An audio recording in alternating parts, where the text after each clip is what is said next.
From the beautiful campus of Casper College, it's time to dive into the world of Casper College athletics with another episode of the Casper College Coaches Show. Now here's your host, Phil Kohler. Welcome fans of the Casper College Coaches Show. I'm your host, Phil Kohler, joined as always Tom Parks, the head basketball coach of the Casper College Thunderbirds. Coach, finally get a 2-game win streak this weekend, back above 500 on the season, 7-5 overall. Talk about how that feels. I mean, it feels good. You know, it feels good. I think bigger than the 2-win streak is like how we did it. Sure. You know, I feel like we played 2 games where we controlled the game and where our style of play and our system really, affected the opponent. And so that was nice kind of to see all the hard work and just things kind of transpire the way that you would want them to as a coach. And we had a really good week of practice last week too. Yeah, and it kind of seemed like everything really clicked both nights. You guys get off to a good start against Colorado Northwestern. You beat them 78-53. Abdul leads the way with 29 points, 8 rebounds. Nate Sasser adds 15 more. Talk a little bit about what that looked like and how that all kind of came together on Friday. Well, I think, if you look at the first time we played them, the score was 104-91. Yeah. It was high scoring. And then you look the second time, we hold them to 53 points. And that Colorado Northwestern team is a good team. Sure. And they've got some good pieces. And I just think, again, it was like that system of really like speeding them up and kind of forcing them to take out of rhythm shots. But yeah, Abdul was big. I rebounded for him after a shoot around. And the kid made 63 free throws in a row. But after he made it, he just walked off this is what he does. And I mean, I wasn't surprised, but I just kept counting. You know what I mean? Sure, I just rebound, throw it back, and kept counting. And then, Nate Sasser is somebody who a few days before the game, in practice, I was just challenging him to, play as hard as he can. And he's someone who always plays hard, but with his physicality and his strength and his athleticism, I was like, man, some people have to do all these things. They have to become this great shooter. They have to become this. They have to become that. Your biggest strength could be just your motor and how hard you play. And I thought that really showed the start of the game on both nights and the whole weekend. And I was like, if you think you're playing as hard as you can, you have another gear. You can play harder. So. Well, it speaks to the growth that you guys have made over the last couple of weeks, right, since the last time you played them, and something that you've put a lot of emphasis on the defensive end, and It seems like things are starting to come together for you guys. Absolutely. So then moving to Saturday, you guys get Frank Phillips College. You beat them 86-66. Again, another game that is you guys are pretty dominant from start to finish. You get 4 different guys in double figures. Abdul with 20, Jimma James with 16 with his high this season, Josh EJ with 15, and Darius Robinson with 14.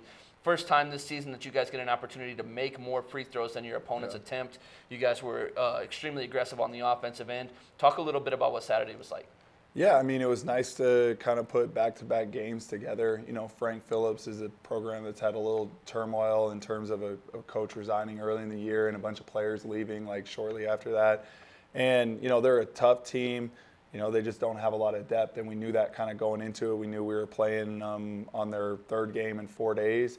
And so, again, another opportunity, let's really turn up the pressure. And I think our guys did a really good job at, again, executing the game plan. And I think that's, the most joyful thing as a coach is I never go home and I'm like, oh, man, we need to change what we're doing. It's not working. The guys have just been committed. And I think sometimes when guys aren't committed or the team's not committed and something's not working, coaches are like, well, maybe we should scrap this and go somewhere else. But we've been spending, months working on both offense and defense. And I'm just a believer that, if you're going to get really good at something, you kind of got to stick with it and hope that you can get everybody to buy in. And that's kind of what we're seeing from our guys right now. Well, it's especially difficult when you're not seeing the successes from those, right? You lose a couple of games early, again, to some very good teams, but you're telling the guys and you're telling Casper all the time, stick with me, stick with us, stick with us. It's coming, it's coming. And finally, it seems like you guys are really putting it together this weekend. Absolutely. So Abdul, you talk about his free throw shooting. This weekend from 3, he goes 13 of 21 for 65% from the three-point line. I mean, talk about the work that he's putting in because that's tough to do against air. Abdul was probably the first person I recruited. He was the first person I recruited at Casper College. I actually was recruiting Abdul at State College of Florida. Okay. And, we knew what we needed there. I was really high on him. And he's the only person outside of my family that I actually told, hey, I have an on-campus interview at this other school. I felt like it was the right thing to do. He kept asking, when can I visit? When can I visit? And so we kind of had to keep pushing things back. And I was like, you might be visiting a school in Wyoming if you're interested in that. And we knew he was a good shooter. He came on campus, and we worked him out on his visit, and we would make 5 of a certain type of shot. But on his 5th, I'm like, you shoot till you miss. And I can't tell you how many times we got into like 16, 17, 18, where he's making 11, 12 in a row. And that's when I was like, all right, well, I thought he was a good shooter, but now like being in person, I mean, he's a phenomenal shooter. And again, we talked about it, like just the things that you don't see from him. I mean, he's a great teammate. He's very supportive. He coaches guys up when he's not in the rep in practice. I just think guys enjoy playing with him. And it's nice having Abdul and Darius because they have some similar playing styles. Sure. They can do some similar things. And so if one guy's not, hitting on all cylinders like another guy is, and when you get both of them doing it, it's scary. Scary, very much so. Yeah, and you talked last week about with Darius. He's a guy that, his teammates don't want him passing the ball because he's so good offensively. Right. I'm sure they got to feel the same way about Abdul, right? Yeah, no, absolutely. And ironically, I don't know how many assists Darius had, but I think he had like 7 maybe one night. And yeah. He had like the first night he didn't score much, and we're in the team room eating after, and he's just like the happiest guy in the world. Sure. And it just shows you like they don't. This group has been very refreshing because they don't care who gets the credit. Yeah. They care if we win. Sure. Well, and speaking of a guy that does that and almost to a T, Nathaniel Talich, a guy that comes in, doesn't do a ton in the scorebook, but comes in, he plays really hard, and he affects the game in so many ways. Talk about what he's brought to the table as a redshirt freshman. Yeah, I mean, it's kind of interesting because going into the recruiting process with him, I always want to try to get the most talented guys from Wyoming. And I got here a little late to there wasn't a lot that was available, but I knew Nate Talich was available. I actually met with his assistant coach from high school after the interview on my way back down to the Denver airport. We had breakfast in Cheyenne. We had one of the same assistant coaches in high school who's still currently there. And I didn't really know a lot about his game, but I knew a lot about who he was as a person. Sure. And I was like, man, went to Cheyenne Central. Let's get him in here. But then I was blown away, and everyone's kind of asking me like, well, is he going to play for you? And, at first I was like, well, I don't know. And then it takes 1 week of practice to realize like he just doesn't make many mistakes. Yeah. He plays hard. He's physical. He's a great teammate, but he doesn't turn it over. He blocks out when he's supposed to. He knows the plays. He knows the offense. He knows the defense. And it's just like from a security blanket standpoint, like you can put him out there and you know what's going to happen. Yeah, just reliable, right? Exactly. So you guys are both Cheyenne Indians. You guys grew up in high school. Your rival was the Thunderbirds from Cheyenne East. Now you're a Thunderbird for Casper College. Is it tough for you to say go T-Birds or go Thunderbirds at all? Not really for me, but it's probably because I'm significantly older than Nate Talich. Not much, but a little bit. It would have probably been a little bit more difficult if Sheridan College still had a program because of my connection there, but it was easy. I hate that they don't have a program right now, but it was a little easier since they don't. It's like, okay, cool. Like, I can be a Casper College T-Bird. We got red and black and white, so Cheyenne Central, same color, so you got to kind of find the similarities. I like it. Well, I'm going to try to get Nate to say go T-Birds on 94 feet with Nathaniel Talich.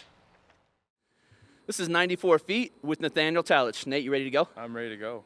All right, question number 1. You're playing in a 2-on-2 basketball tournament with anybody in the world. Who are you playing with? Probably Jokic from the Denver Nuggets. All right, who's the best dancer on the Casper College team right now? Probably Abdul Bashir. He's got some moves. All right, so I understand you do a pretty good impersonation of Coach Parks or something that he says a lot in practice. Let's hear it. Ethan, bro, no one is talking to you right now. All right, so you grew up a Cheyenne Indian, and I know there's a little rivalry with the Cheyenne Thunderbirds. Now you're a Thunderbird. How does that make you feel? It's a little weird. Every time I say Thunderbird, I kind of get a little feeling in my stomach, but I'm glad to be in Casper, man. It's awesome being here, but I'm an Indian for life, baby. Can you give us a go Thunderbirds here? How about a go Casper College Thunderbirds? All right. Go Casper College Thunderbirds, baby. This has been 94 feet with Nathaniel Talich. Appreciate you. Perfect. Awesome. Thank you. Yeah. Well, I got pretty close to getting him to say it. I did get him to say it there at the end, so we can say go Casper College Thunderbirds. Yeah. I like it. So, Coach, looking at this week, you guys got Region 9 versus Region 13. You guys will head up to Gillette College. Thursday at 2:30, you guys will take on Miles College, a team that's 9-3 overall, a team that does a lot of things really well. Have you gotten a chance to look at them much? Yeah, I have. They run a million different sets. They've got some interesting pieces in terms of they got some skilled guys at the forward position. They got some physical guys at the wing forward spot. They got some guards that can shoot it. And I think it's one of those things like, you can't just let them come down and run sets, which fortunately with how we play, hopefully that has an impact on their ability to run that stuff. But they're hard playing. They're 9-3. They're 5-2 in conference play. It's definitely a team that you can't take for granted. They've played a tough schedule in terms of their conference schedule so far. So, yeah, I mean, they're good. And, just like anybody in our region or anybody we've had on the schedule, I mean, we got to show up and play our game and do it the best of our ability. Yeah. As a coach, is it more difficult to scout a team that runs more sets or a team that runs more flow and motion type stuff? I think it depends on what we do, defensively. Sure. I think we have had a lot more success with our system playing against teams that come down and try to run stuff, because whether it's a full court or a half court, really trying to pressure teams and speed them up, take some things away. It's a little bit scarier for us. We'll talk about it a little bit later, playing against a team like Dawson, who is real comfortable playing the opposite way, right, because a lot of times your press and your pressure turns into a game where the offense and defense are scrambling and having to make quick decisions. And so when a team's more comfortable doing that, it's a little bit scarier. But at the same time, like if a team like Miles can come down and take care of the ball and control the offensive possession and do it with poise. And it's tough because we don't work on a ton of half-court defense where we're working on rotation thing because we're hoping to get so much out of our press and just pressuring guys. Well, and those sets are going to try to get shots for guys that they want Right. in spots that they want, Exactly. right? It can make it tough. So Friday, you guys move on. Williston College, 4:15 on Friday. They come in 4-6 overall, but they shoot it pretty well. And they've got a guy in Rex Sterling coming in averaging 20 points a game, 10 rebounds a game. Played 6 in a row where he scored over 20. I mean, he's a guy that's a load to guard in the post. Absolutely, yeah, very good player. And they're a team that has had a lot of tradition and been a good team in that region, and another team that's always going to have talent. They'll do some different things. They'll play some matchup zone and just some things that we still have to figure out. And that's kind of the hard part about playing 3 games in 3 days. You got 3 days of practice, and you go play 3 games, but you got to take care of Miles before you focus on Williston or Dawson. But at the same time, there are 3 different teams. And I think Williston's different than Miles or different than Dawson, and definitely a guy that is a good player. And an Australian kid, which I've had some really good Australian players in the past. And, actually one of my good friends coached Rex. And so kind of like kicking myself a little bit that we didn't recruit him a little bit harder. So yeah, but again, like you said, a team that's been in conference play. All 3 of these teams have already been in conference play. They've already played 6 or 7 conference games, so they're into that grind and could make things a little bit challenging for you. Absolutely. So then Saturday becomes a heavyweight fight. You guys get Dawson 10:45 in the morning. Dawson comes in 10-0, 11-0. 10-0. Third in the country in field goal attempts. They like to get it up. They like to flow. They've been outscoring opponents by 18 points a game. What can we look forward to on Saturday? I mean, I'm real excited because I think it's going to be 2 teams that are not going to waver from what their system is. Sure. I think probably just too much pride in what, Coach Peterson and myself do, and wanting to be both teams that speed people up. And, they're a really good team, and they've got some great pieces. They got like a wing forward, 6'6", like 250-pound kid who is extremely mobile and a huge part of, the top of the press for them. They do things a little bit different. They run like a 1-2-2. And then also he's a beast on the boards. He averages 4 offensive rebounds a game. He's just a load down low. But like I said, he's super mobile and can move his feet. They got a kid averaging 18.5 a game, a guard that's really talented. So, it'll be an interesting game at 10:45 a.m. I don't think anybody wants to get pressed at 10:45 a.m. and like we're both gonna get pressed at 10:45 a.m. Yeah. So well, and I know for you guys it's going to be a challenge. For me personally, I know waking up, watching the Casper College Lady Thunderbirds at 9 a.m., having my bowl of cereal, and then getting into you guys at 10:45 is going to be a blast for me, especially watching 2 teams that are going to play up tempo like that. Absolutely, Should be a lot of fun. So, Coach, anything that you want to finish with here? I'm just excited with where we're at right now. Just some positive things that we heard. I mean, and an official came up to us in our game Friday and said it was the most enjoyable, Casper College team that he's ever officiated. We've got great feedback from the community and people that were at the games, and it's just a fun community to be a part of. It's little things that I think people probably from this area don't even realize, like when they're announcing our starters and everybody stands up. Yeah. That seems like a really simple thing and what people do, but I can tell you it's not how every place is in the country, and it just shows like an unwavering level of support.